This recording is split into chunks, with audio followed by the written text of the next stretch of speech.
They just slide across so you don't have to lift. And then at the very end, we'll help you. We're making like a bunch of meal kits.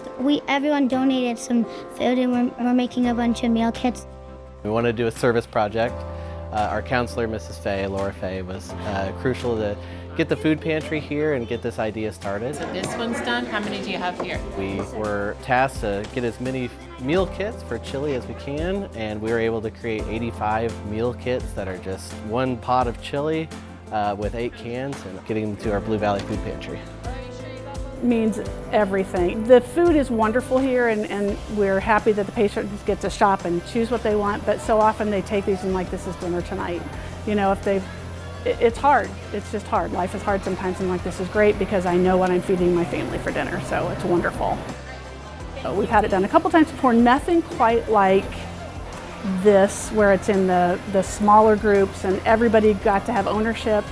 At this, during this one, you know, if they weren't able to bring food, they still packed it and they wrote the note and all that too, so it was wonderful. It's fun to see the students because if they're provided opportunity to participate and take ownership, they will. There were several, all of them lining up and helping, but there were a group of young boys that got into the van and they took charge of loading the van and stacking and deciding where it went, and they problem solved. And Lorelei, the student who was there with me helping present, we just stood back and watched them do it. They did great.